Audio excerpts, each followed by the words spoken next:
l'Alliance des États du Sahel, c'est une grosse escroquerie politique, il faut le dire très clairement. Ce sont des individus assoiffés du pouvoir qui s'accrochent au vernis de la souveraineté. Quand vous prenez un Ibrahim Traoré du Burkina, qui n'est pas un phare de la réflexion, et qui se prend pour Thomas Sankara, franchement, c'est une insulte contre la grandeur de l'Afrique.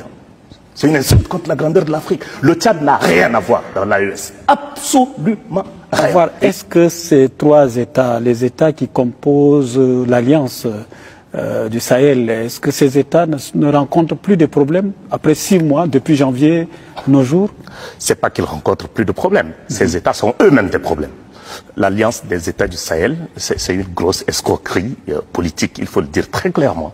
Ce sont des individus assoiffés du pouvoir qui s'accrochent au vernis de la souveraineté, du nationalisme, ou je ne sais quoi. Moi, je n'ai absolument aucune admiration, mais absolument aucune admiration. Mais le peuple s'adhère. Non, le peuple n'adhère à rien. Lorsque vous êtes dans un contexte où pour un oui, pour un non, vous êtes embastillé, lorsque des avocats, des journalistes sont jetés en prison, lorsqu'on est prêt à prendre un vieillard de 70 ans pour l'envoyer à la guerre contre les terroristes parce qu'il a osé critiquer la mauvaise gestion de la guerre anti-djihadiste, lorsque au Niger, un militant des droits de l'homme comme Tchangari se trouve embastillé pour collaboration avec l'ennemi et des accusations complètement farfelues. Lorsque un militaire, fut-il officier, général 5 étoiles ou je ne sais quoi, s'accorde 5 ans de pouvoir par décret.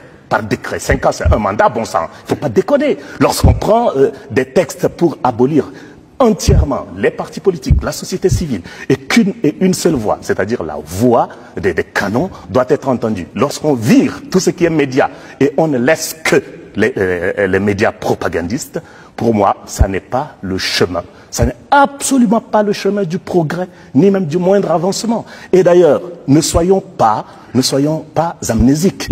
Si et vous ne voyez rien de positif? Absolument rien. Absolument rien.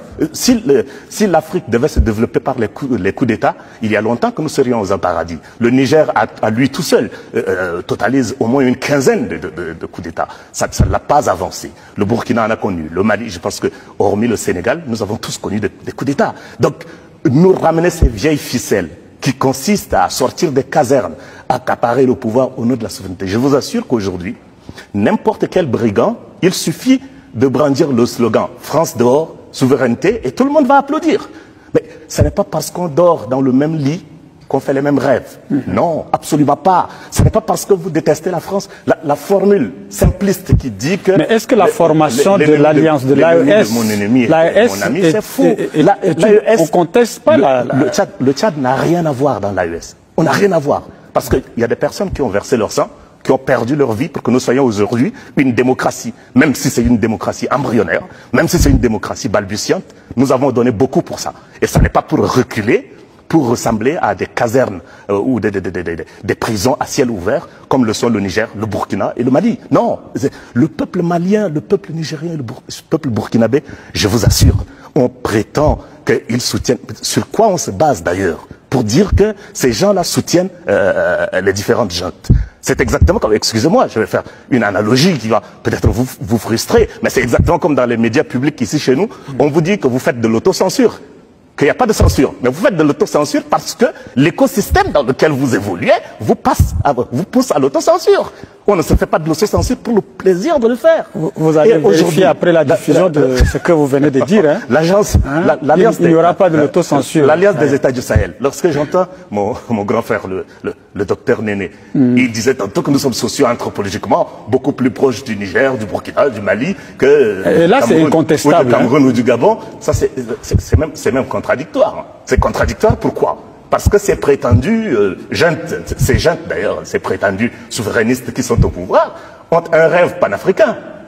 Alors si vous commencez déjà dans le rêve panafricaniste à dire qu'on est beaucoup plus proche de ceci que de cela, alors finalement vous partez en contradiction de ce qu'eux chantent à longueur de journée. L'Alliance des États du Sahel. Lorsque j'entends mon grand frère, le docteur Néné, il disait tantôt que nous sommes socio-anthropologiquement beaucoup plus proches du Niger, du Burkina, du Mali que et là c'est incontestable, du Cameroun ou du Gabon. Ça c'est même contradictoire. C'est contradictoire pourquoi? Parce que ces prétendus ces juntes d'ailleurs, ces prétendus souverainistes qui sont au pouvoir, ont un rêve panafricain.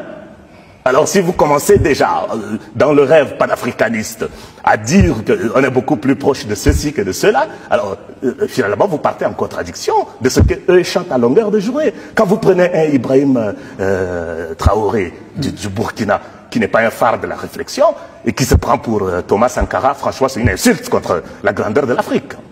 C'est une insulte contre la grandeur de l'Afrique. Le Tchad n'a rien à voir dans l'AES. Absolument rien. Et il ne faut pas dire... Les Tchadiens, bien sûr, veulent la souveraineté. Mais ce n'est pas parce qu'on veut la souveraineté qu'on accepte n'importe quoi. Non. Nous avons payé cher pour notre démocratie. On ne peut pas se permettre d'aller brader notre démocratie. On peut mettre la France dehors en faisant autrement. Ce n'est pas en bâillonnant ce peuple. Ce n'est pas... Les gens qui fuient, les journalistes, forcément, ils ont quelque chose à cacher. Parce que c'est des régimes lucifuges. Lucifuges, c'est-à-dire des gens qui fuient la lumière. Si vous n'avez rien à vous reprocher, je vous assure, vous embrassez les journalistes tout de suite sur la bouche. Mais si quelqu'un fuit des journalistes, il y a un problème. Or, ces trois États-là, aujourd'hui, ont pour numéro 1, comme ennemi numéro 1, la presse, les médias, la parole libre, la liberté d'expression. Ils sont contre ça. Et je ne pense pas que ça, ce soit le chemin du développement. Il faut que l'Afrique arrête. Nous ne sommes pas les seuls pays colonisés au monde. Tout à l'heure, le docteur Néné a donné l'exemple de la Corée du Sud. On a le Vietnam, on a Singapour, on a tous les États d'Asie, de l'Amérique latine, etc. ont été colonisés. Pourquoi nous sommes les seuls qui devrions expliquer toutes nos tares d'aujourd'hui par le seul fait d'avoir été colonisés? Nous avons compris votre point de vue. Qu'il faut avoir le courage. Nous avons compris votre point de vue.